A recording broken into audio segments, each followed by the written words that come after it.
இன்றைய நாள் திங்கட்கிழமை 16ஆம் திகதி பிப்ரவரி மாதம் 2026ஆம் ஆண்டு. செய்திகள் வாசிப்பவர் பிரியாளவர். பனேசியா தமிழின் பிரதான செய்திகள். முதலில் தலைப்புச் செய்திகள். பொது பாதுகாப்பு அமைச்சர் பதவி விலக வேண்டும், ஐதேகா வலியுறுத்தல். எல்லை தாண்டி மீன்பிடியில் ஈடுபட்ட 25 இந்திய மீனவர்கள் கைது. இங்கிலாந்து துணை பிரதமர் நாளை இலங்கை வருகை. சட்டத்தரணி சுட்டுக் கொல்லப்பட்ட சம்பவத்தை கண்டித்து யாழ் சட்டத்தரணிகள் இன்று முழுநேர பணி பகிஷ்கரிப்பு. இந்திய பிரதமர் மோடி அடுத்த வாரம் இஸ்ரேல் விஜயம். லண்டனில் இடம்பெற்ற கத்திக்குத்து சம்பவம் தொடர்பில் 3 கைது. தொடர்வது விரிவான செய்திகள். முதலில் தாயக செய்திகள். சட்டத்தரணி புத்திக மல்லவராட்சி மற்றும் அவரது மனைவியின் கொலையை கண்டித்து ஐக்கிய தேசிய கட்சி UNP அறிக்கை ஒன்றை வெளியிட்டுள்ளது. இந்த சம்பவம் சட்டத்தின் ஆட்சிக்கும் இலங்கையின் சட்ட அமைப்பின் ஒருங்கமைப்பாட்டிற்கும் கடுமையான அச்சுறுத்தலை ஏற்படுத்துகிறது என்று ஐக்கிய தேசிய கட்சி இந்த அறிக்கையில் எச்சரித்துள்ளது.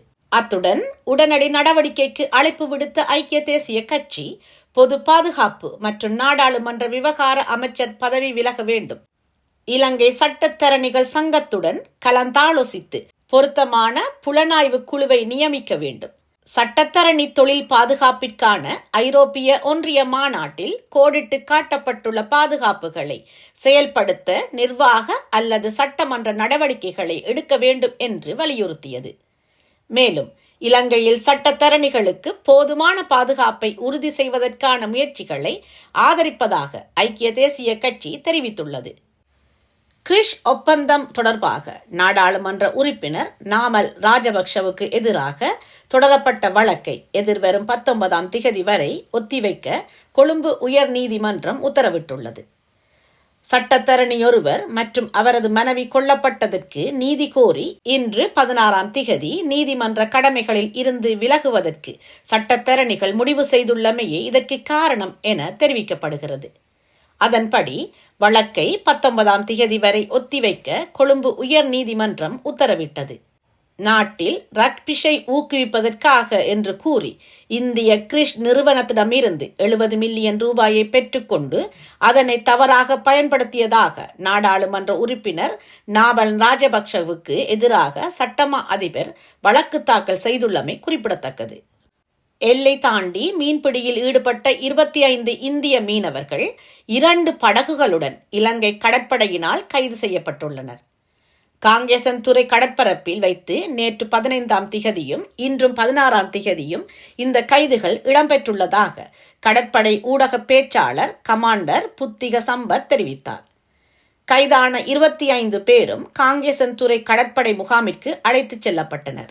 முதற்கட்ட விசாரணைக்கு பின்னர் மேலதிக சட்ட நடவடிக்கைகளுக்காக கைதான மீனவர்கள் மற்றும் படகுகளும் காங்கேசன்துறை கடற்றொழில் பரிசோதகர் அலுவலகத்திடம் ஒப்படைக்கப்பட்டுள்ளதாக கடற்படை ஊடக பேச்சாளர் மேலும் குறிப்பிட்டார். கைதானவர்கள் காரைக்கால் பகுதியைச் சேர்ந்த மீனவர்கள் என தெரிவிக்கப்படுகிறது. வங்கதேசத்தின் புதிய அரசின் பதவியேற்பு விழாவில் இலங்கையை பிரதிநிதித்துவப்படுத்தி சுகாதாரம் மற்றும் ஊடகத்துறை அமைச்சர் மருத்துவர் நலிந்த ஜெயதிச கலந்து கொள்ள உள்ளார். வங்கதேசத்திற்கான இலங்கை உயர் ஸ்தானிகர் தர்மபால வீரக்கொடி இதை வங்கதேச ஊடகங்களுக்கு உறுதிப்படுத்தியுள்ளார். வங்கதேசத்தின் புதிய பிரதமராக தேர்ந்தெடுக்கப்பட்ட தாரிக் ரஹ்மானின் பதவியேற்பு விழாவும் புதிய அரசின் பதவியேற்பு விழாவும் செவ்வாய்க்கிழமை டாக்காவில் நடைபெற உள்ளது.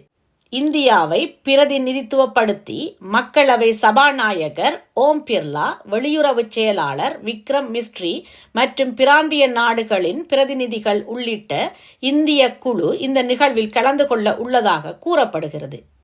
ஐக்கிய ராச்சியத்தின் துணை பிரதமர் டேவிட் லாம்பி நாளை இலங்கைக்கு ஒரு குறுகிய அதிகாரப்பூர்வ விஜயம் மேற்கொள்ள உள்ளார். தனது விஜயத்தின் போது அவர் ஜனாதிபதி அனுரகுமார திசாநாயக்க, பிரதமர் கலாநிதி ஹரிணி அமரசூரிய மற்றும் வெளியுறவு அமைச்சர் விஜித ஹேரத் ஆகியோருடன் உயர்மட்ட சந்திப்புகளில் கலந்து கொள்வார். கடந்த ஆண்டு இறுதியில் நாடு முழுவதும் பரவலான சேதத்தை ஏற்படுத்திய டிட்வா சூறாவளியால் பாதிக்கப்பட்ட சமூகங்களுக்கு இங்கிலாந்து ஆதரவை வழங்கும் மனிதாபிமான உதவி கூட்டாளர்களுடன் துணை பிரதமர் டேவிட் லாமி ஈடுபட உள்ளார். இந்த பயணம் இங்கிலாந்து இலங்கை உறவின் வலிமையையும் இலங்கை மற்றும் அதன் மக்களை ஆதரிப்பதில் இங்கிலாந்தின் தொடர்ச்சியான உறுதிப்பாட்டையும் அடிக்கோடிட்டு காட்டுகிறது. பிப்ரவரி 15 கொழும்பில் நடைபெற்ற 2026 ICC ஆடவர் D20 உலக கிண்ணத்தின் உயர்மட்ட இந்தியா பாகிஸ்தான் மோதலை காண ஏராளமான சர்வதேச கிரிக்கெட் ரசிகர்கள் 15 சிறப்பு தனியார் ஜெட் விமானங்களில் கட்டுநாயக்காவில் உள்ள பண்டாரநாயக்கா சர்வதேச விமான நிலையத்துக்கு வந்தனர்.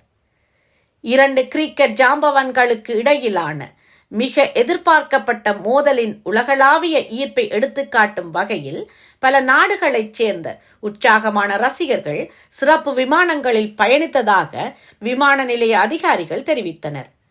சர்வதேச கிரிக்கெட்டில் மிகவும் தீவிரமான போட்டியாக பரவலாக கருதப்படும் இந்தியா பாகிஸ்தான் போட்டி குறிப்பிடத்தக்க சர்வதேச கவனத்தை ஈர்த்தது. கொழும்பின் உற்சாகமான சூழ்நிலையில் பங்கேற்க ரசிகர்கள் அதிக எண்ணிக்கையில் பயணம் செய்தனர். தனியார் ஜெட் விமானங்களின் வருகையை எளிதாக்குவதற்கும் வருகை தரும் ரசிகர்களுக்கு சுமூகமான குடியேற்றம் மற்றும் சுங்க அனுமதியை உறுதி செய்வதற்கும் விமான நிலைய அதிகாரிகள் சிறப்பு ஏற்பாடுகளை செய்திருந்தமையும் குறிப்பிடத்தக்கது. அனுர அரசாங்கம் பொறுப்பேற்று 14 மாதங்கள் நிறைவடைந்துள்ள நிலையில் 7 தசாப்தங்களின் பின்னர் இலங்கையில் ஊழல் மோசடிகள் குறைந்துள்ளதாக அமைச்சர் உபாலி பன்னில தெரிவித்தார். உலகின் ஊழல் மிகுந்த நாடுகளின் குறியீட்டில் 187வது இடத்தில் இருந்த இலங்கை தற்போது 102வது இடத்திற்கு முன்னேறியுள்ளது. 2025 ஆண்டில் இலங்கை வெளிநாட்டு வர்த்தகத்தில் $1.7 மில்லியன் வருமானத்தை பதிவு செய்துள்ளதாக அமைச்சர் சுட்டிக்காட்டியுள்ளார். ஏற்றுமதி, வெளிநாட்டு ஆராய்ச்சி மற்றும் சுற்றுலா தொழில்கள் மூலம் $29.3 மில்லியன் வருமானமாக ஈட்டியுள்ளது. சமகால அனுர அரசாங்கத்தால் மேற்கொள்ளப்படும் ஊழல் எதிர்ப்பு திட்டங்கள் இந்த நிலைமைக்கு பங்களித்துள்ளதாகவும் 7 தசாப்தங்களுக்கு பிறகு இது போன்ற ஒரு நிலைமை ஏற்பட்டுள்ளதாகவும் அமைச்சர் சுட்டிக்காட்டியுள்ளார். எமது நாட்டுக்கு பழைய பயங்கரவாத தடை சட்டமும் தேவையில்லை, அதேபோல புதிதாக கொண்டு வரப்பட உள்ள சட்டமும் அவசியமில்லை என யாழ்ப்பாணம் மறைமாவட்ட குறு முதல்வர் ஜெபரட்னம் அடிகளார் தெரிவித்துள்ளார்.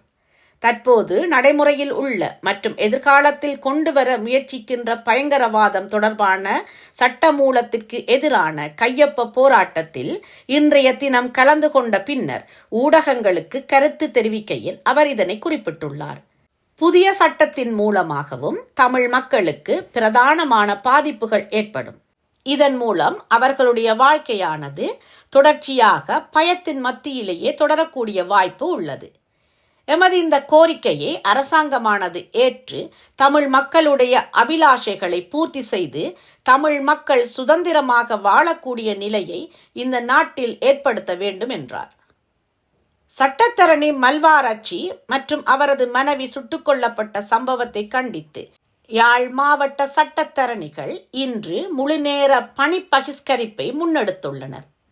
சட்டத்தரணிகளின் குறித்த போராட்டத்தால் யாழ் மாவட்டத்தில் இன்று வழக்குகளை எதிர்கொண்ட பலர் இடர்பாடுகளுக்கு உள்ளாகியிருந்தனர். சில தினங்களுக்கு முன்னர் தலங்கம அக்குரேகொட பகுதியில் சட்டத்தரணி மல்வாராச்சி மற்றும் அவரது மனைவியும் ஒழுங்கமைக்கப்பட்ட குற்றச் செயல்களுடன் தொடருடையவர்களால் சுட்டுக் கொல்லப்பட்டதாக கருதப்படுகிறது. இந்த கொடூர சம்பவத்திற்கு இலங்கை சட்டத்தரணிகள் சங்கம் தனது வன்மையான கண்டனத்தை பதிவு செய்திருந்தது. அத்துடன் இந்த தாக்குதல் நாட்டின் சட்டத்தின் ஆட்சிக்கு விடுக்கப்பட்ட பாரிய அச்சுறுத்தல் என்றும் குற்றவாளிகளை தாமதமின்றி கைது செய்து சட்டத்தின் முன் நிறுத்த வேண்டும். எதிர்காலத்தில் சட்டத்தரணிகளின் பாதுகாப்பை உறுதி செய்ய அதிகாரிகள் உறுதியான நடவடிக்கை எடுக்க வேண்டும் என வலியுறுத்தியிருந்தார். இதே நேரம் இவ்வாண்டு இதுவரையான குறுகிய கால பகுதிக்குள் நாட்டில் 7 துப்பாக்கிச் சூட்டு சம்பவங்கள் பதிவாகி உள்ள நிலையில் 7 பேர் உயிரிழந்துள்ளதோடு 4 காயமடைந்துள்ளமை மக்கள் மத்தியில் பெரும் அச்சத்தை ஏற்படுத்தியுள்ளமை குறிப்பிடத்தக்கது. 2026 பிப்ரவரி 18 முதல் சுகாதார தரவுகளை வெளியிடுவதிலிருந்து விலகுவதாக அரசு மருத்துவ அதிகாரிகள் சங்கம் GMOA அறிவித்துள்ளது. அரசாங்கம் தமது கோரிக்கைகளுக்கு போதுமான பதிலை வழங்க தவறிவிட்டதாக கூறி தொடர்ந்து வரும் தொழிற்சங்க நடவடிக்கையை தீவிரப்படுத்த முடிவு செய்துள்ளதாக சங்கம் தெரிவித்துள்ளது. சுகாதார மருத்துவ அதிகாரிகளின் தலையீடு மற்றும் நேரடி மேற்பார்வையின் கீழ் மேற்கொள்ளப்படும் சமூக சுகாதார நடவடிக்கைகள் குறித்த தகவல்களை சுகாதார அமைச்சகத்திற்கு சமர்ப்பிப்பதை தவிர்ப்பதாக தெரிவித்துள்ளது. பாதுகாப்பு குறித்து சமூக ஊடகங்களில் வெளியிடப்பட்ட சர்ச்சைக்குரிய பதிவிற்கு இணையத்தில் கடும் எதிர்ப்பு எழுந்ததைத் தொடர்ந்து இலங்கை சுகாதார அமைச்சகம் அதனை நீக்கியதாக தெரிவிக்கப்பட்டுள்ளது. இது தொடர்பாக அமைச்சின் அதிகாரப்பூர்வ தளங்களில் வெளியிடப்பட்ட பதிவொன்று சர்ச்சையை ஏற்படுத்தும் வகையில் மாற்றப்பட்டு பொதுமக்களை தூண்ட முயற்சிக்கப்பட்டதாக கூறப்படுகிறது. அரசாங்கமும் சுகாதார அமைச்சகமும் ஒரு அரசியல் தலைவரை குறிவைத்து சுகாதார பாதுகாப்பு செய்தியை பயன்படுத்தியதாக விமர்சகர்கள் குற்றஞ்சாட்டியுள்ளனர். இந்த பதிவு நீக்கம் தொடர்பாக சுகாதார அமைச்சகம் இதுவரை அதிகாரப்பூர்வ அறிக்கை ஒன்றையும் வெளியிடவில்லை என்பது குறிப்பிடத்தக்கது. தொடர்வது இந்திய செய்தி. பாதுகாப்பு, பயங்கரவாத எதிர்ப்பு மற்றும் செயற்கை நுண்ணறிவு போன்ற வளர்ந்து வரும் தொழில்நுட்பங்களில் இருதரப்பு உறவுகளை ஆழப்படுத்தும் முயற்சிகளுக்கு மத்தியில் இந்திய பிரதமர் நரேந்திர மோடி அடுத்த வாரம் இஸ்ரேலுக்கு விஜயம் செய்ய உள்ளார். பிரதமர் மோடி தனது 3வது பதவிக்காலத்தில் இஸ்ரேலுக்கு மேற்கொண்ட முதல் விஜயம் மற்றும் 2017 ஆண்டுக்கு பின்னர் அவர் மேற்கொண்ட முதல் விஜயம் இரு நாடுகளுக்கும் இடையிலான மூலோபாய கூட்டாண்மை வலுவடையும் நேரத்தில் வருகிறது.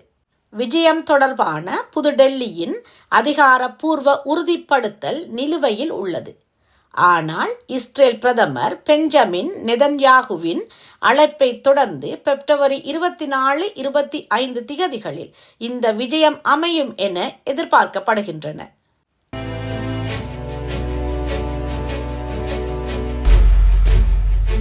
தொடர்வது உலகச் செய்திகள். லண்டன் கிராய்டன் பகுதியில் உள்ள ஒரு வணிக வளாகத்தில் நேற்று அதிகாலையில் நடந்த கத்திக்குத்து சம்பவம் ஒன்று பதிவாகியுள்ளது. இந்த மோதலில் காயமடைந்த 20 வயது இளைஞர் ஒருவர் சிகிச்சை பலனின்றி மருத்துவமனையில் உயிரிழந்துள்ளார். சம்பவம் தொடர்பாக கொலை மற்றும் கலவரத்தில் ஈடுபட்டதாக சந்தேகிக்கப்படும் ஆண்கள் மற்றும் பெண்கள் உட்பட 3 காவல்துறையினர் கைது செய்துள்ளனர். இதேவேளை பாதிக்கப்பட்ட ஏனைய 2 இளைஞர்களில் ஒருவரது நிலைமை இன்னும் கவலைக்கிடமாகவே உள்ளதாக தெரிவிக்கப்பட்டுள்ளது. இந்த துயரமான நிகழ்வு குறித்து மெட்ரோபாலிட்டன் காவல்துறை தீவிர விசாரணை மேற்கொண்டு வருவதுடன் பொதுமக்களிடம் தகவல்களையும் கோரியுள்ளனர். உயிரிழந்தவரின் குடும்பத்திற்கு இரங்கல் தெரிவித்துள்ள அதிகாரிகள் இந்த வன்முறைக்கான மூல காரணத்தை கண்டறிய தொடர்ந்து விசாரணைகளை முன்னெடுத்து வருகின்றனர். தொடர்வது விளையாட்டுச் செய்திகள். டெல்லி அருண் ஜெட்லி மைதானத்தில் நடைபெற்ற 2026 ICC D20 உலக கிண்ணத்தின் 28வது போட்டியில் ஆப்கானிஸ்தான் அணி ஐக்கிய அரபு எமிரேட்ஸை வீழ்த்தியது. இது தொடரில் ஆப்கானிஸ்தான் பெற்றுக்கொண்ட முதல் வெற்றியாகும். இன்று காலை 11 மணிக்கு ஆரம்பமான இப்போட்டியில் ஆப்கானிஸ்தான் அணி நாணய சுழற்சியில் வெற்றி பெற்று பந்து பரிமாற்றம் மேற்கொள்ள தீர்மானித்தது. அதன்படி முதலில் துடுப்படுத்தாடிய ஐக்கிய அரபு எமிரேட்ஸ் அணியானது 20 ஓவர்களில் 9 விக்கெட் இழப்புக்கு 160 ஓட்டங்களை எடுத்தது. பதிலுக்கு துடுப்படுத்தாடிய ஆப்கானிஸ்தான் அணி 19.2 ஓவர்களில் 5 விக்கெட்டுகளை இழந்து 162 ஓட்டங்களை பெற்றது. 2026 ICC ஆடவர் D20 உலக கிண்ணத் தொடரில் 30வது போட்டியில் இலங்கை மற்றும் ஆஸ்திரேலிய அணிகள் மோதவுள்ளன. இந்த போட்டியானது இன்று இரவு 7 மணிக்கு கண்டி பல்லேகலவில் ஆரம்பிக்க உள்ளது.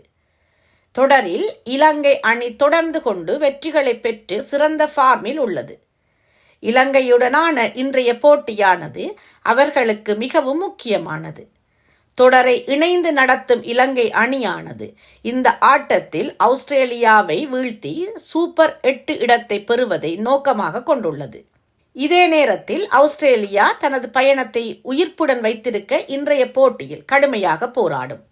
வெற்றி பெற்ற பாகிஸ்தான் அணியானது முதலில் பந்து வீச்சினை தேர்வு செய்தது. இத்துடன் பனேசியா தமிழின் பிரதான செய்திகள் நிறைவு பெறுகின்றன. செய்திகளை உடனுக்குடன் தெரிந்து கொள்ள பனேசியா தமிழ் நியூஸ் வலையொலியை சப்ஸ்கிரைப் செய்யுங்கள். நேரலையில் www.panesiatamil.tv என்ற இணையதளம் வாயிலாக தொலைக்காட்சியை பார்வையிடலாம். நன்றி, வணக்கம்.